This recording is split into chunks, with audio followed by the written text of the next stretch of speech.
You can definitely see it. I have a lot of old textbooks over 100 years old. You look at the fourth grade level, and it's about a ninth grade level today. This idea of the 30 or more person classroom in which the incentives are driven to have the teachers teach to the middle. I walked away from a really nice, cushy retirement and salary and started working with homeschool students because I realized I had to get them earlier in order to make the difference that I wanted to in education. They're willing to submit because they've delegated their independent thought. I thought I could fix the system from the inside, and I realized it's just too corrupt. Welcome, Joel and Deanna, to Bitcoin Homeschoolers. We're so excited to chat with you, especially about your expertise in teaching writing. I have so many questions for you. Welcome to the show. Thank you. We're excited to be here. So cool. Yeah. So as by way of introduction, Scott and I met Joel and Deanna in El Salvador a few months ago, and we clicked right away because we can talk homeschooling all day long. For the listeners, if you could give the elevator speech of your backgrounds and just a glimpse, maybe an interesting story if you want, on what inspired you to go down this route. All right, I'll start with my background. So I'm a homeschool advocate by marriage. Deanna and I started a homeschool curriculum company several years ago in Seattle, and we both wrote a lot of the curriculum. And I come from a tech background, and we both do share this passion for education. We also seen that education has taken a great turn for the worse. So I am following Deanna on this journey. I'm helping her write some of the curriculum and helping her with some of her latest writing projects. And I'm currently doing some teaching of my own. I'm currently teaching some music lessons to some of the kids here in El Salvador, and I have also taught from the curriculum that we developed. Okay, I'm Deanna. And so I have a long history in education. I was a tenured professor of humanities, and I have a background in history and anthropology. So I taught history, humanities, and anthropology for years on the college level. In 2017, I walked away from a really nice, cushy retirement and salary and started working with homeschool students because I realized I had to get them earlier in order to make the difference that I wanted to in education. I was in California, and I was teaching a class on ancient Greece and Rome, and I was going to get fired because I wasn't teaching about African Americans or people of color. I was getting complaints, and this was in 2016, 2015. So what's been going on in education's been there for a long time. I left, and interestingly enough, I had gotten a doctorate of education a year before because I thought I could fix the system from the inside, and I realized it's just too corrupt. So I had to leave it in order to make the impact. So I became a homeschool advocate. We wrote the curriculum like what Joel said, and I started privately teaching and tutoring homeschool students. Also students that went to private and public school, and I continue to work with students from public and private school, but homeschool students are by far my favorite students to work with because they still are curious, they still are passionate, and they still want to learn. And those are all things that I've felt my whole life. So I just try to stick with them as much as possible. And I've taught history, humanities, but I do teach a lot of writing. I actually work with the Writing Center out in New York still, even though I live in El Salvador. And I do a lot with writing because writing helps you think better. And I try to explain that. So I teach everything from second grade to high school. And just another note about writing is that I think we both strongly believe that writing is not just nice to have, it's indispensable, because that it is the application of thought. You can go through your lessons and you can learn knowledge, but until you attempt to articulate it by writing, then you don't really know it. So that's why writing is indispensable. See, I agree with that concept, but I really disagree with the way that it's being used in schools nowadays. Should we go into that, or should we stick Bring it with out. the You whole- started the. You're gonna. Oh, yeah. Let's bring out all the frustration and pain. So here's an example I would like to share. So when I was homeschooling the kids, I used IEW, and IEW was the first time that was ever taught, because I was learning it with the kids, that was ever taught that you needed to use very descriptive verbs. And the more descriptive, the better picture you paint. So I thought that made a huge difference for me, because when I went to college, what they told me was to use the simplest word possible. So if I used a verb they didn't like if I said dashed somewhere, they would say, oh, that's too complicated. Cross it out, say go. Like, it was exactly the opposite of what I was trained to do. Dumb down every single word. Don't use 10 words. Use 5 words in a sentence. Every sentence was short. Every sentence was very simplified. So I agree with that part of writing. Like, use words that are descriptive, paint a vivid picture, and form well thought out sentences, right? Everything doesn't have to be dumbed down to second grade level. However, the other part of writing that I really disagree with is what's happening at the college level right now with my kids. So my daughter sent me a copy of her writing that was for freshman writing requirement class. And she was supposed to have an opinion. She was supposed to write a 2-page opinion about a movie that she was assigned to watch. But she wasn't allowed to give her opinion about the movie directly. She had to state her opinion and find the sources from all kinds of other people who had the same opinion, cite them, and then at the very end of the paper say, this is my opinion. I read her paper, honestly, and I had no idea what her opinion was, because the whole thing was just citation. The whole paper was citation.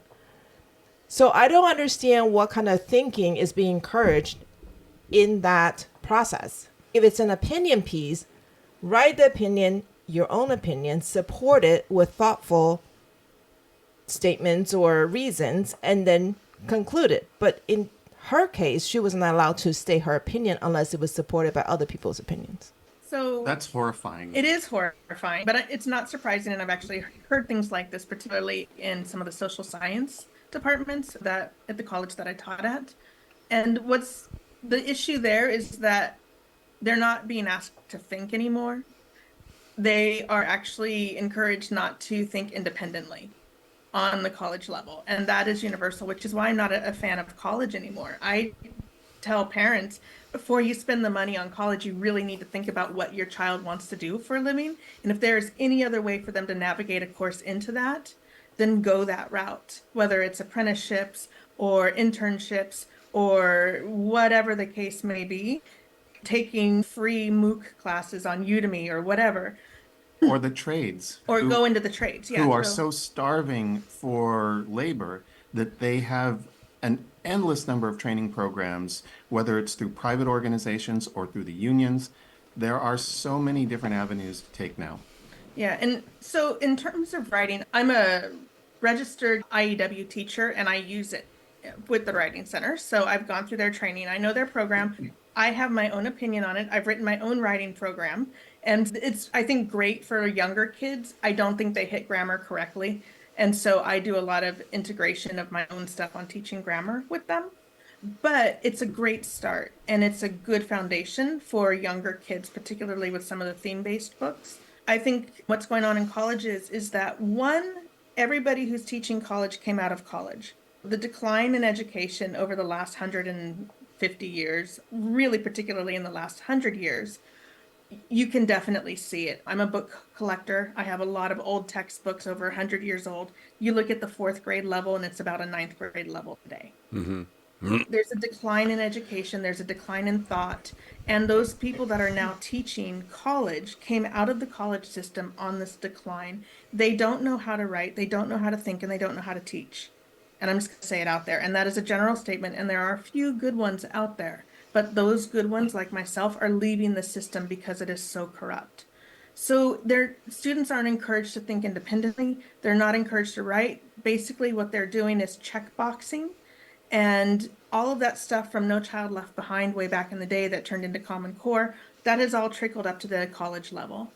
And it's really vile. Can I just add something to the point about independent thinking? This particular style of writing pedagogy, where you're restricting the student from expressing independent thought on their own, And instead of developing independent thought, you're requiring them to delegate that thought to other sources. So what really doing is teaching second-handedness. You're not just ignoring independent thought, you are restricting independent thought.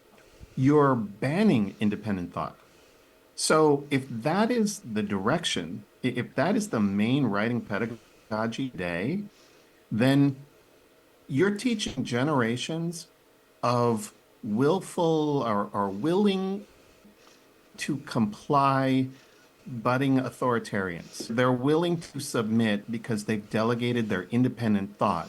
And these are the generations that we're training for the workforce, for our culture. Yeah, and I just want to I want to throw two other questions at you. One is the notion that writing can be taught.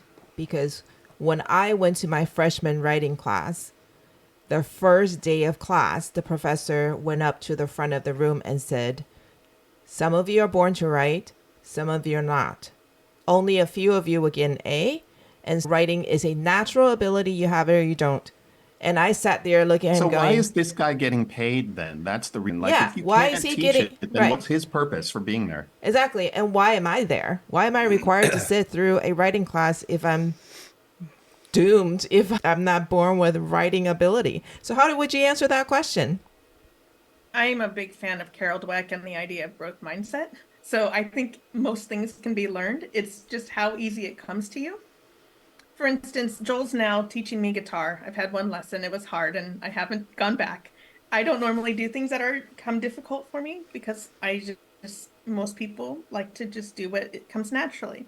But I'm going to stick with it because it's something I want to do. It's the same with writing. It's the same with reading. I was teaching reading skills on the college level. Reading and writing are fundamental skills, right? Can I just underline this point? Deanna was teaching students how to read in college, okay? So that's where we are with the level of education. Yeah. She's teaching college level kids to read. Yeah, and using a program that was designed for middle school, where they started doing it for college, and I went through several trainings to learn this process, which I now use with second graders. Anyway, the fact that he says that you either can or can't, I think is an abomination and is all academic ego on his part. He's lazy. He doesn't want to put in the hard work, and he's not going to demand it from his students. And so he's just written off what he's actually there as a responsible teacher should be doing, in my opinion. So. And furthermore, writing is a skill. It's a skill because there's a process. There are steps that you can undertake in order to communicate ideas and articulate them. And if it weren't a process, if it weren't a skill that could be developed, we wouldn't have school. Like, we would not have a tradition of defining what these principles of writings are. This is patently ridiculous that anyone could say that writing can't be taught. Just like any other skill, there are steps, and the steps can be defined and communicated. Yeah, it just depends on the skill of the teacher, I think. That's why I don't agree with kids that say, I'm just really bad at math, and then just resign to being bad at math. I think that has to do with how they were taught and their expectations. But anyway, going down the path of writing, here's another question for you.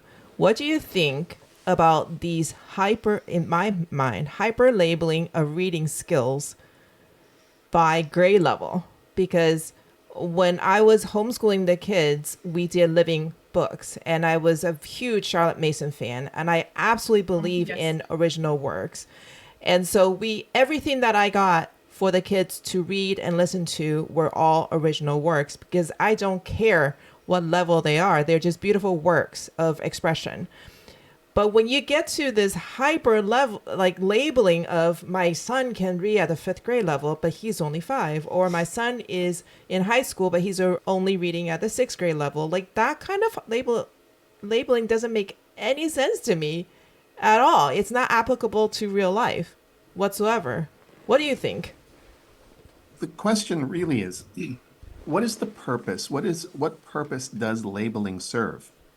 for parents, if you are predisposed and gravitate to labeling, what are you doing it for? Are you doing it so you can show off to other families that my kid reads in an eighth grade level when he's only in fifth grade? What is the purpose? If you value your child's education more than you value the label, then it doesn't matter what the labels are. I see, and from the teacher's end, what is the purpose of the labeling? Again, it's just as we saw in our example of the professor who didn't think that teaching writing was possible. It's laziness. If you label a child as incapable of reading the material on the curriculum, then you have an easy out. You can just walk away and say, oh, they have to be put into a special needs class. So yeah, labels. I agree with you either guys. way, Yeah. Like the whole identity politics can be extrapolated in a lot of different ways. If I'm thinking about like a number of things here to go down. So one of them is what Tali did with our kids is she would get the unabridged books on audio, and every place they drove, they would listen to the correct pronunciation with different accents. So imagine, like you're reading to your kid every night, but now you've got, world-class leaders. And so for the price of a few library fines, because she may have checked everything out and not brought it back on time. But like all of our kids do really well with reading. And I think there's a correlation between reading and writing and thinking.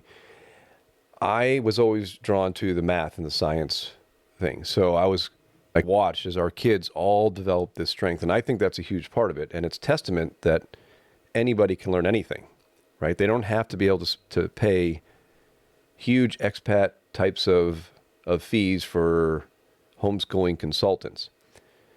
But I am curious, though, because you have been paid like that, right, to help teach.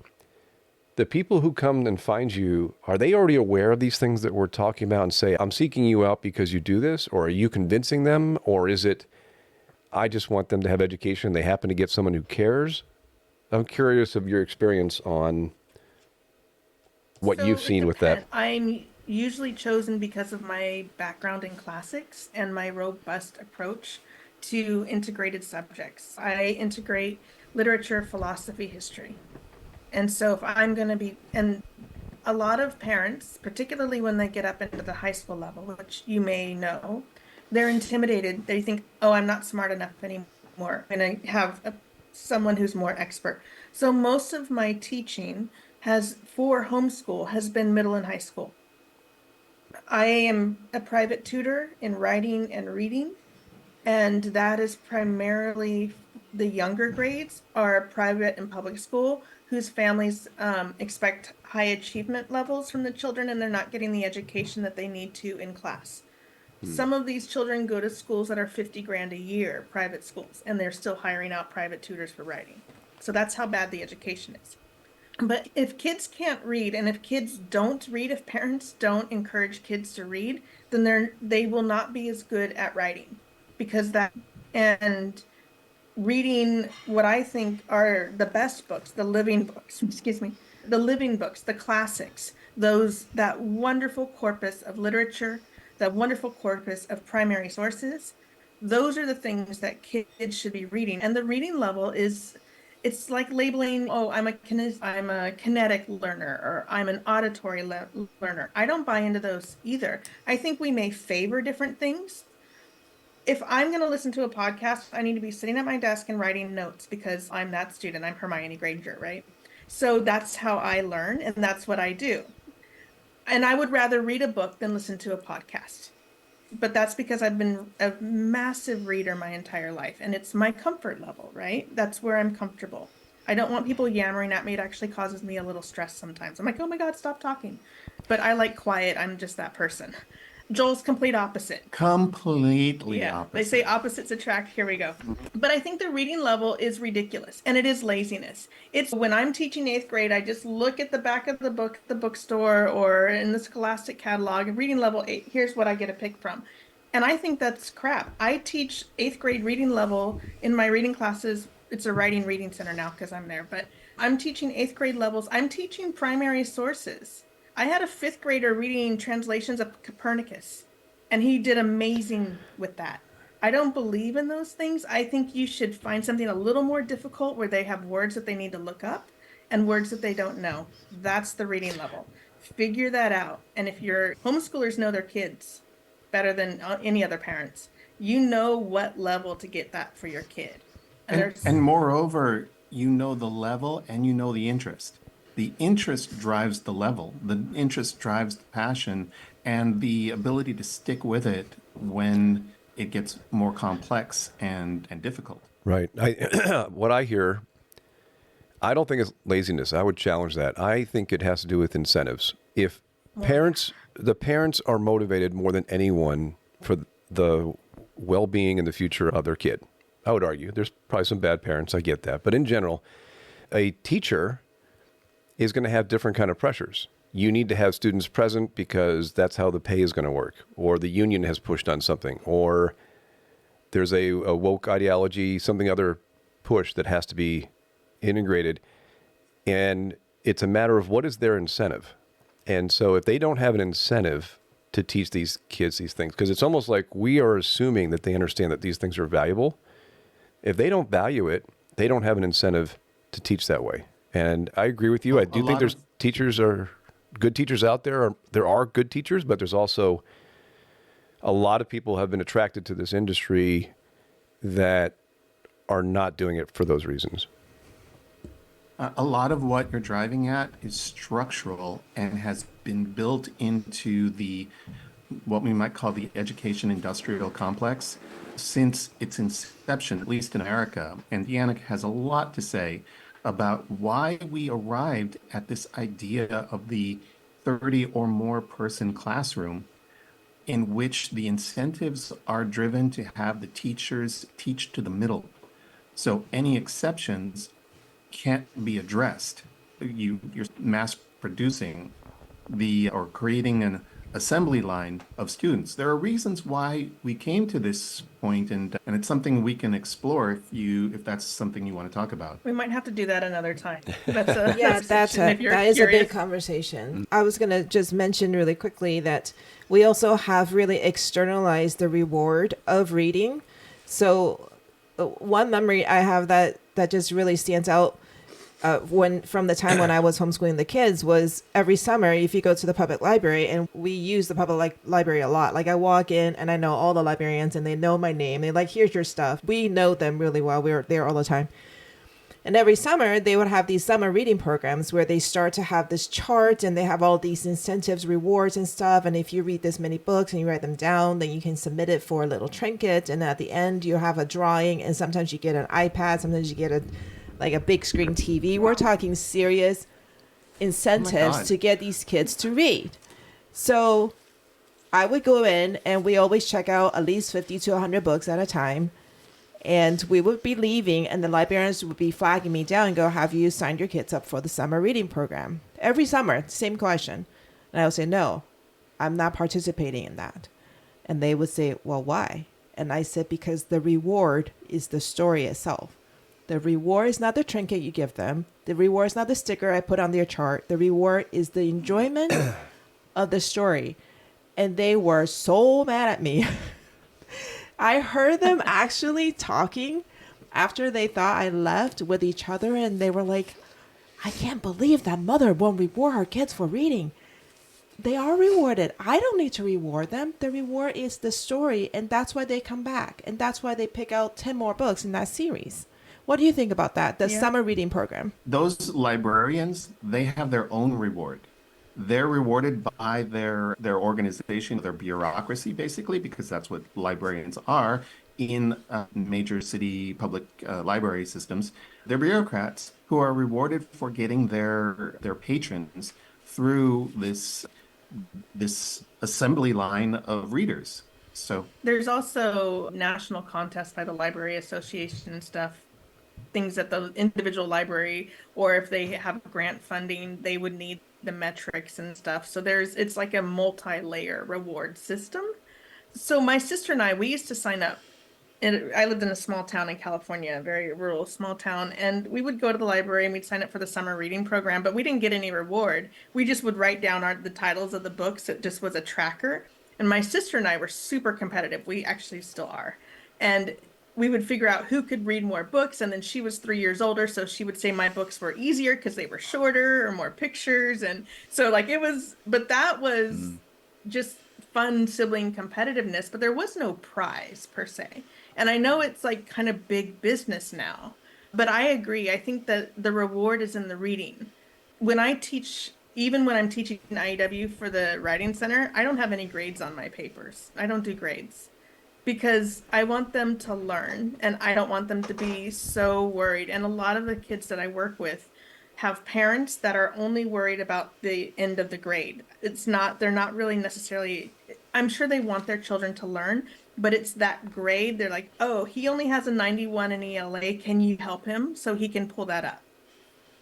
And I'm like, but what is he learning? And that's the value. I don't give grades. And just to tie the two ideas together of assigning a reward to the activity that is outside the internal necessity of the activity, like reading, when you place the reward to be something other than the activity itself, or if you make the grade more important than the learning, the lesson that you're actually transmitting is that the actual activity itself is not as valuable as what other people think about what you've accomplished. So again, it's another second-handed system that diminishes the importance of the activity itself. Yeah, I absolutely agree. When our kids were being homeschooled, I also didn't give grades because people always would say, have you graded their paper yet? And I said, no, I've made marks on it. I circle things that needed some improvement or adjustment, but that's all the feedback they need because life doesn't operate on grades. Only schools do. You're not teaching them what life What is. happens when they leave school, or what happens when the summer's over? Are they going to come back and read the books again? Are they going to try to find books on their own that they can enjoy? Are they going to try to improve their writing once they're not being graded for it? These incentives are really perverse. Yeah, and absolutely. back to the grade thing, I remember I used to spend hours and hours grading essays in college. All my exams had a little bit of the sort of multiple choice questions, but I hate writing them. And you can judge a lot more about learning if you have short answers and essays. So most of my exams were written. I created new ones every class. And so I would spend hours and hours grading essays and essay exams, giving comments. And the students would only look at the top of the grade and that was it. And I had to give grades, right? It's college, it was enforced.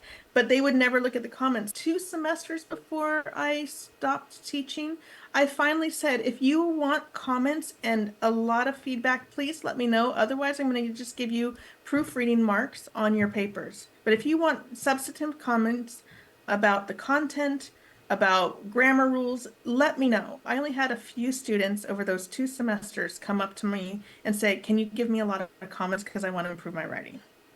Yeah. And when you ask the question of why that is the case, you have to look back on how these students were taught and what the demands were of them as they matriculated through their education system. Comments, improvements were never as important as the grade. And then they get to the college level and they're not even looking at ways to improve themselves. You know what that also does? It changes the incentives for the teacher. Why would the teacher spend all that time poring over all of those essays to make informed comments? And the truth is that a lot of teachers, whatever level, because of the incentives that we have in the system today, have given up. And they're not even as diligent as to offer students a choice as to whether to get intense comments or not. They'll just make multiple choice tests that go through a Scantron, and the tests will be the same every year, and they'll just mail in. I don't think people, like everybody knows what Scantron is. Oh, okay. Those are those little forms where you fill in the bubble. So you write an exam and it's either true, false, so one or two, or A or B, or it's A, B, C, D for the multiple choice answers, and you fill in the bubbles and you put it in a machine. Number two pencil. In the Number department I two. worked at, which is the history department at the college, I had colleagues that had been teaching for over 20 years using the same exams. They never changed them. Same text, same exam, same test bank from the publisher, and they would just do Scantron. And I'm like, I'm rewriting my exams every semester. I'm changing my books. I'm doing all of this stuff. And they're actually getting paid longer or more than I am because they've been there longer. It was never about pay for me. It was about I love learning and I love teaching and I love sharing knowledge. But towards the end, there was quite a bit of resentment there because I'm like, do better. But talking about incentives, those are the incentives that reward the Yeah. lazy teacher and drive teachers like Deanna out of the system. Yeah. I'm just going to keep throwing questions at you because there's some things that I've been really frustrated Okay. about that I just want to discuss more in the open. So another thing that has been really frustrating me based on what I'm hearing from my college age kids is this concept of being graded by your peers rather than the professor. Yeah. So I said to them, it's like blind leading the blind. You don't know what you're talking about, but you're supposed to give meaningful feedback to 5 other students so that you can get your full mark. And then your grade depends on other people's opinion of you who also don't know anything. What the heck is that Yeah. about? Especially in a writing class. Yeah, it's couple things that are driving that. One is egalitarianism. We are no longer living in a meritocracy. And although I'm not the biggest fan of putting grades for the reasons we've already discussed, I do believe in you need to have a meritocracy. Those people that are better at certain things should be doing those things, like particularly a doctor, right? A pilot, that's come up in the recent news. I want pilots that are actually good, not based on some woke metric. And what teachers are doing, this idea of peer review and sharing papers. So there used to be a time when you would exchange papers and use the honor system where you would have maybe a multiple choice test and the teacher would have students exchange and then they would grade it and then the teacher could collect them and then spot check them or whatever. So that used to be a thing. And again, that I think was teachers just trying to get the kids to do their work, even though I don't think that should have been used in class time, but whatever. Now it's this peer review because everything has to be kumbaya and everybody's holding hands and we all love each other. And no, it shouldn't be that. I'm sorry, in a freshman writing class in college, I knew what was coming out of high school. I taught college. They were under or unprepared for writing and reading. Don't even get me started on math, it's worse. And so to let those freshmen take papers and grade and try to give comments when they've never even really learned the fundamentals of grammar and writing and how to structure things.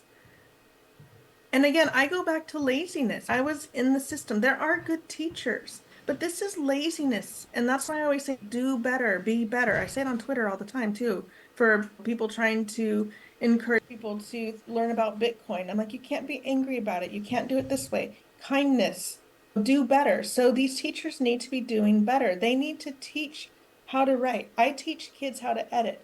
I spent 45 minutes online on a Zoom class last night teaching a 4th grader how to do a line edit of his own work. We learned he needs help on prepositions. That was great information for me. So so they should be, instead of using that class for peer review, that teacher should be going through and asking someone to volunteer their paper so we can do a line edit so I can show you how to edit your own work on a rough draft before you turn it in. I'm sure. Yeah, I'm sure they're not allowed to do that now because that would be like targeting people. But anyway, it drives me nuts. And actually, one of our kids, we have 4 kids, right? One of them actually came to me after 1 year of being in school, in college, and he said, I'm literally learning nothing. And 1 year. And he said, I refuse to pay for an education I'm giving to myself. And I said, why is that? And he said, in all his classes, everything was peer reviewed. He never heard from the professor one time in 1 year.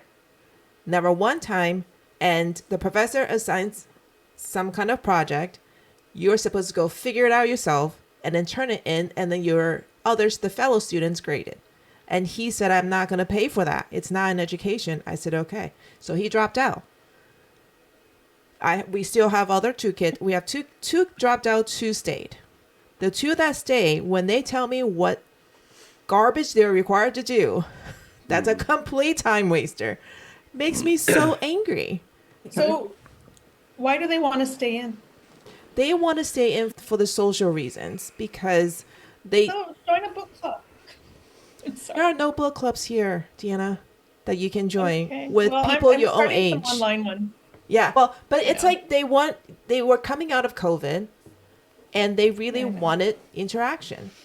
And the first year they were in there, everybody was behind mask, and then they realized what was going on in college, but then the masks, the mandate was removed, so they were able to see each other's faces now. So they wanted to go back and try to build a relationship in person, face to face, and learn that side of college. So they're there for that. But academically, I always told them, don't you bend your principles just to get an A from a professor for some dumb assignment. Can I just add that the laziness reason, the justification or the explanation for professor actions just simply being laziness is actually the most generous explanation for this behavior. And the real, like the driving reason, the reason that it's not just an accident here or there with a few bad apples, but it is uniform across all disciplines and all professors, is that there's a driving ideology behind it. And college professors now are almost entirely uniformly Marxist egalitarian, and they do this not out of a dereliction of duty or some need to pull one over on the system. They do this because they're ideologically motivated to do this. So any independent thinking person is an oppressor in the Marxist worldview. Anyone who rises above the social norm, anyone who thinks independently is an oppressor. So these peer review groups are really devious ways of weeding out independent thinkers, knocking them down, making them irrelevant, and doing it on this really behind the scenes way where you can make it seem like it's a nice kumbaya, everyone's in it together, social get together thing, when it's in fact a real Marxist agenda that they've been inculcated with, meaning the teachers have been driven through their entire academic life. And there's also a push in academia, and this has been going on for about 10, maybe 15, probably 10, 12 years.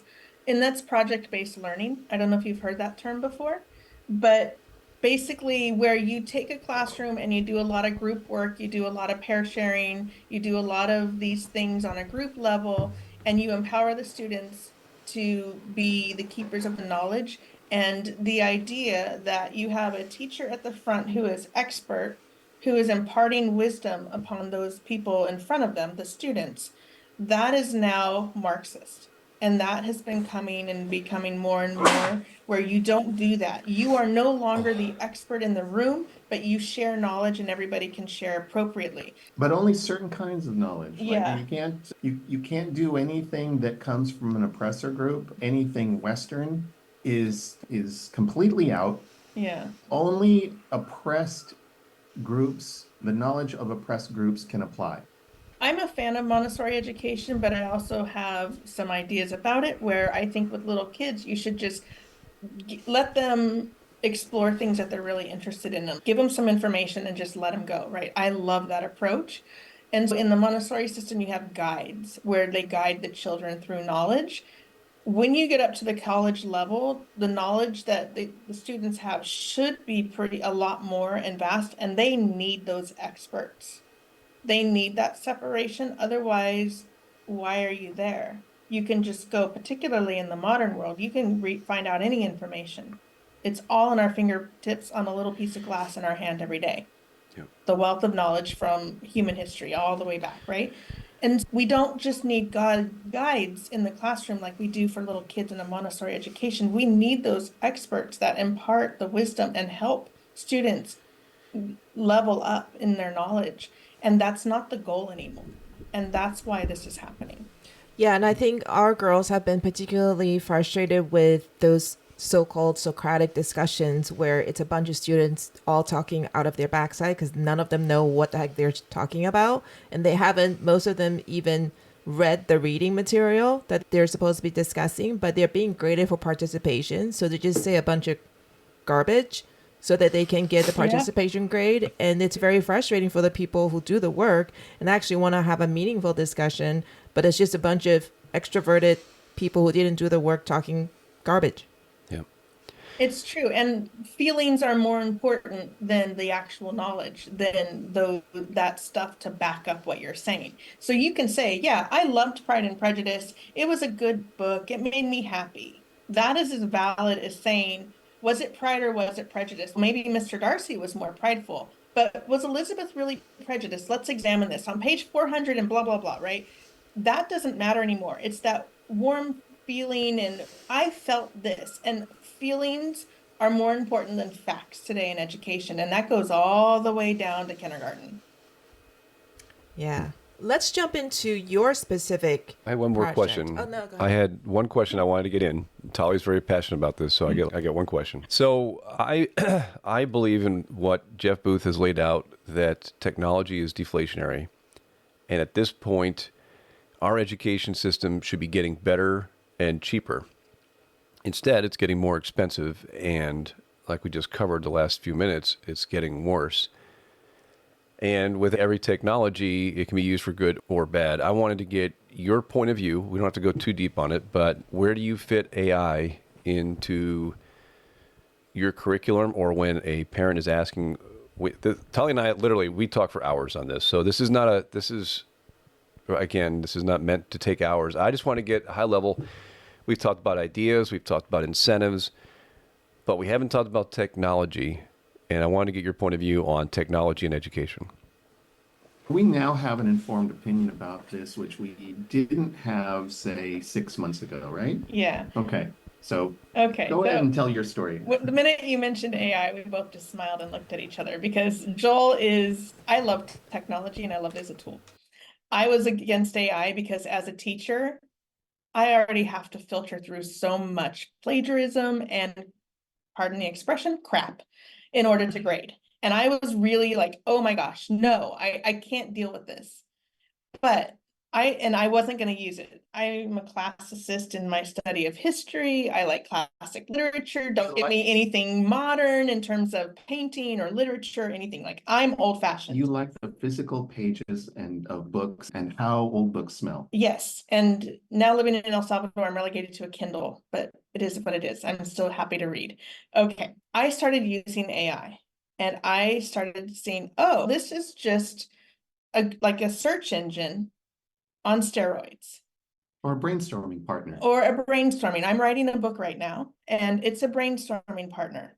And so I'm going to start offering classes for homeschool parents, or actually workshops, not classes, but workshops for homeschool parents on how to integrate AI in a very useful way for your children, because we're not getting away from this. It's the same thing. I don't like video games. I really have a hard time working with students that are addicted to games. I a lot of times won't even work with a student who's addicted to gaming anymore. I can't compete and I can't break through that. And it's going to be the same thing with AI. But just like there are some really good educational games, this can be a really good educational tool. It just, like anything, it has to be taught appropriately, how to use it. I was working with the kid in class and I knew he was on ChatGPT trying to answer my reading comprehension questions, and I could see the frustration because I write my own questions and he couldn't find them. And he couldn't get the right answers. And to me, I was like, I win again. I'm so excited because I can use ChatGPT to give me some ideas, but then I take those ideas and I run with it using my own human brain. And I think that is brilliant. And I'm really excited to have that tool now. Yeah, But it took me a long time to get there. I agree with you. It can be used for good. There are going to be people who use it for poor reasons as well. But if you don't teach them how to use it, the rest of the world is going to use it. And But I I think think it's what's more important than that is to teach them, and I'm going to use this phrase advisedly, teach them how to think. Okay, we all talk about it. Everyone in education says the worst thing about education is the lack of critical thinking, right? But where does that come from? You can't teach a class on critical thinking. You can't teach, okay, let's talk about logical fallacies today, or let's talk about how to structure your thoughts. No, that's not how it works. You can't just turn on a switch and have a class about critical thinking. But what you can do, and that's the approach that we took in the curriculum that we wrote, is to have a survey of all the great works of history and literature and philosophy that gives you the broad spectrum of human behavior and example after example of people thinking. Rather than having a class in critical thinking, you model critical thinking. You model it as a teacher, demonstrating how to work through problems using thought, using critical analysis, but you also show how Aristotle thought. You walk through the metaphysics or you walk through the politics, and oh, look, Aristotle walked the beach and all these different critters and cataloged them and drew inferences from them. Or he saw human behavior and made a catalog of all of the different ways people behaved. And he said, oh, this is clearly better than that. And so you walk through all these great ideas, examples through history, and also literature.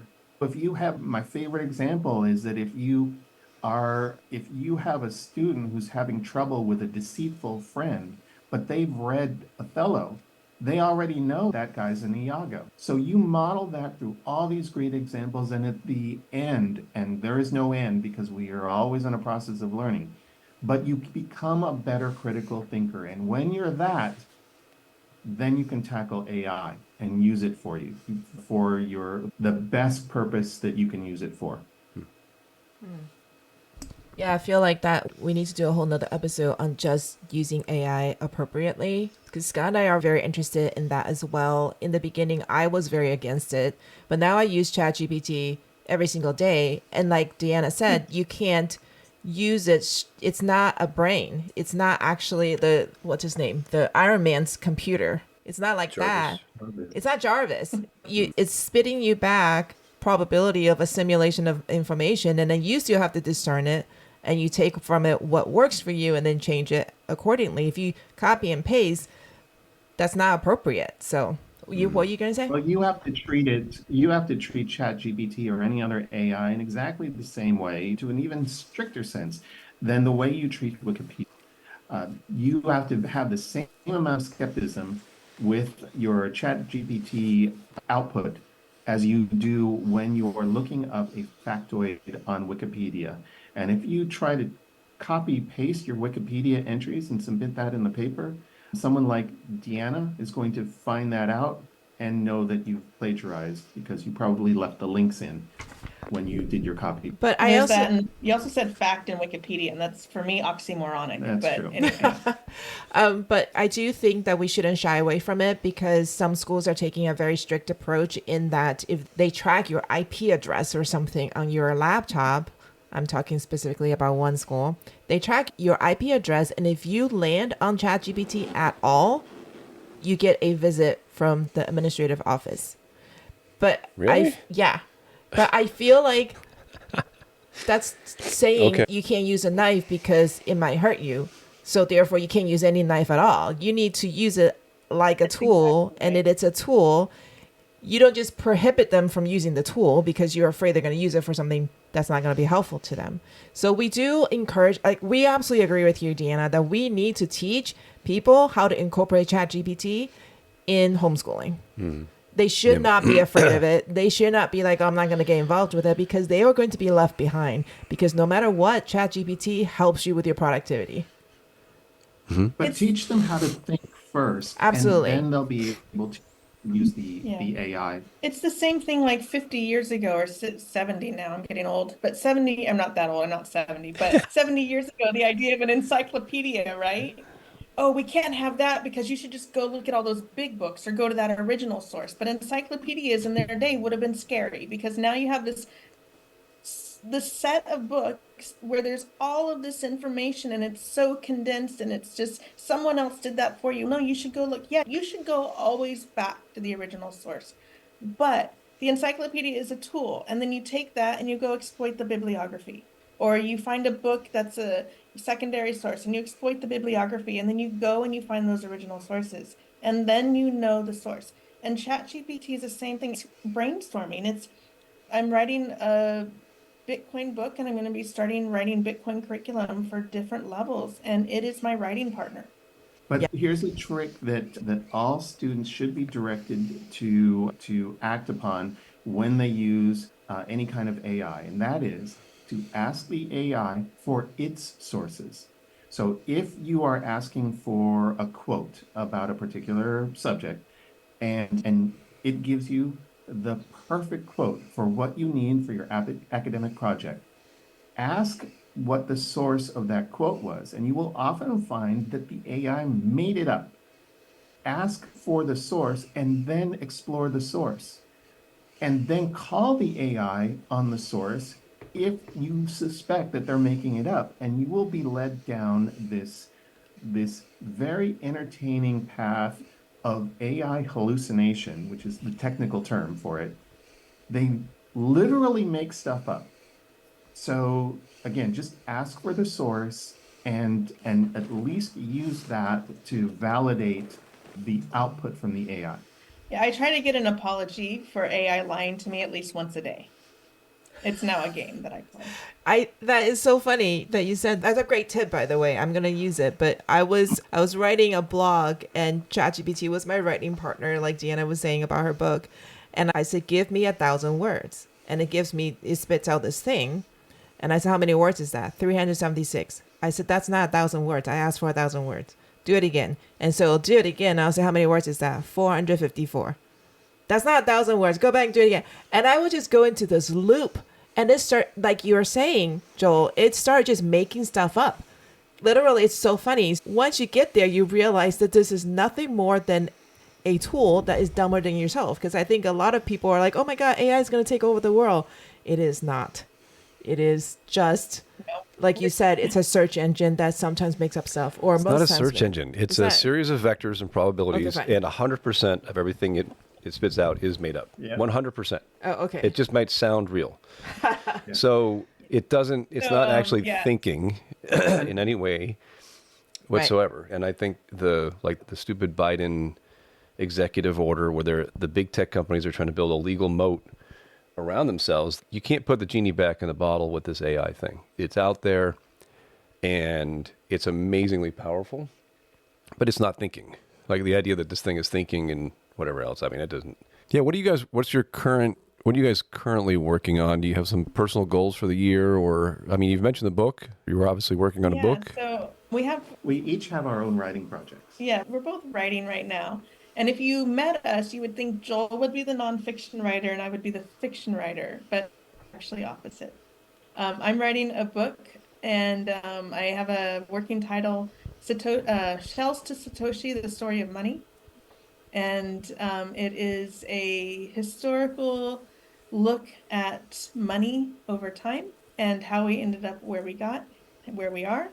And then it's an instruction manual, a very introductory level instruction manual on Bitcoin, why we need Bitcoin, what Bitcoin is, and how to start using it.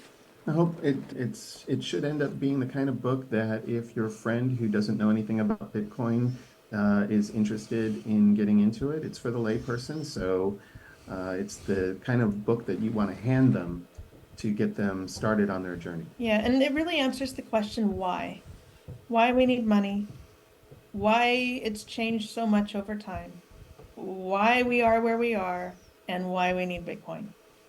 And that Bitcoin is the culmination of these thousands of years of history, of human history, and in terms of economics. And you're about 80 to 90% done with it? Yeah, it'll be released this spring. And then I'm taking that and I'm going to be doing high school curriculum, middle school curriculum, upper elementary, lower elementary, and then writing children's books based on the concepts in this book. So The moving it down a story different of level, the this- story of money. Yeah. And it's a narrative. It doesn't, for the lay book for adults, it doesn't start once upon a time, but there will be versions in the curriculum once upon a time. And it'll go into these different civilizations and it'll start at the beginning and then it'll go all the way through. So I'm really excited. By the end of the year, like I'm always overachiever, type A personality. I would love to have most of the levels completed, homeschool curriculum that includes teachers' guides, assignments, grading guides, all of those things, writing assignments. I would like to have all the levels for homeschool done by the end of the year. And then I would like to start writing children's books. And I have a few people I dream about working with in terms of illustrations. If you've ever tried to do illustrations on ChatGPT, you know how bad they are. I went down a 1 hour rabbit hole arguing with it about what a Regency dress would like and it looked like, and it kept on giving me Victorian hoop skirts, and we just argued back and forth. Yeah, I thought, oh, okay, no, you must be prompting it badly. So I tried it on my own and nope, it's pretty bad at Regency, and it gave me a couple dresses that looked like it came out of the antebellum South. Yeah. So So that's the writing that I'm doing. I'll let Joel talk about his. But then I also teach classes. We have Lyceum tutoring where I will offer classes, history, humanities, economics, literature, art history, and those are on demand. So if somebody wants me to teach their homeschool child, I only am dealing with Bitcoin audience. So Bitcoin homeschoolers, they can register for a class if they want to get a group class, and obviously it goes down per student in terms of the fees. So that's lyceumtutoring.com. And so we're pretty busy right now I'm busy with all of those things. and we just got the domain shellstosatoshi.com, shells to satoshi.com. So look for the book there. We're recording this in January of 2024. So to all your time travelers that are listening to us in the future, check out that website. We'll put that in the show and notes. then- Yeah, anything you want, we'll just put in the show notes. Yeah, So great. it just Yep. So talk about your book that you're working on. So I'm working on a romance novel set in El Salvador in and among the Bitcoin expats here in the beach areas and in San Salvador. Yeah, it's a reversal of roles here because Deanna is really the prime consumer of romance novels in the household. But I am starting to find this genre so interesting, and I love the idea of following a character who has come from a place where she has no agency and no personal sovereignty of her own, and comes to what I think, and I think we both experience here just walking on the beach, is a place of healing. A lot of people have come here to escape bad situations, whether they're fleeing bad social setting or they're fleeing medical tyranny or any kind of tyranny at all. They come here and find a community that is so giving and optimistic that I just felt like I wanted to write something that would capture that spirit that we found moving here. And I'm sure, Scott, you and Tolly have felt that when you made your visit too. Yep. You said you have first of all, it sounds like you guys have enough projects going on for 10 people. You have so much stuff going on. It's a lot. That's a lot. You said you had a story about the name Lyceum that you wanted to share. Our business Lyceum Tutoring is named after the old school run by Aristotle called the Lyceum. And we wanted to make it our own personal tribute to one of the greatest philosophers of all time and personal heroes to both of us. He encouraged observation and curiosity, and that's what we encourage. So that's why we named it that also.